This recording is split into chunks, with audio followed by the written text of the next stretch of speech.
Hello, good morning, students. Today's transcription number 288 on the speed of 100 words per minute. Start. Sir, the New World Order based on the philosophy of non-violence initiated by Gandhiji and incorporated in the 1986 Delhi Declaration. What happens to that commitment? We stand committed to that. It is true that we are having disarmament. Much has happened, much more needs to happen in the field of disarmament.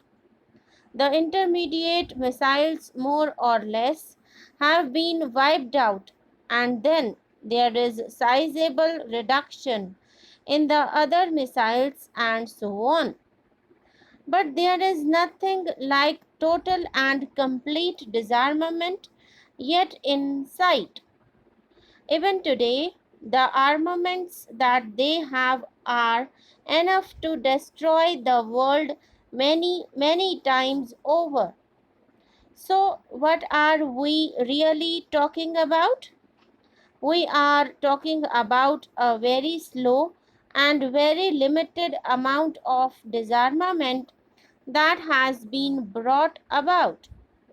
But what India stands for its total, complete disarmament, and not only disarmament in the sense of not having nuclear arms, but a world which is free from nuclear weapons, and also it is non-violence.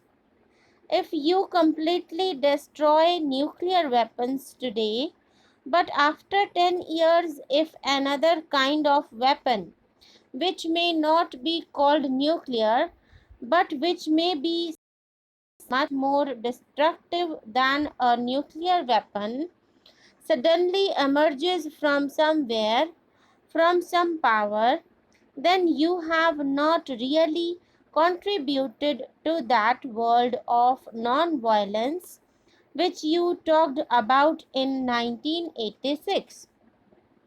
Therefore, it is not merely the negative aspect of doing away with nuclear weapons, but positively creating a non-violent world to which President Gorbachev and Rajiv Gandhi committed their countries to in 1986.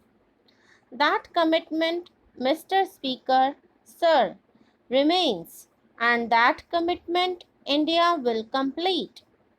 So it is not as if India is left without a role.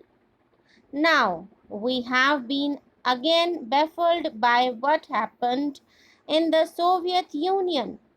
The Soviet Union is a much larger country, much more powerful and very important country in world affairs, to which we have always been looking for friendship and support.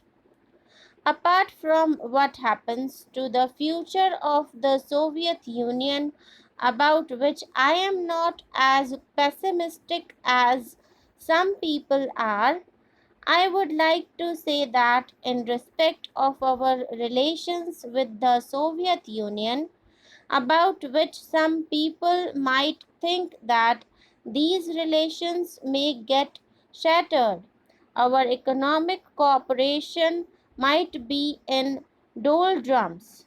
I believe this is only a passing phase.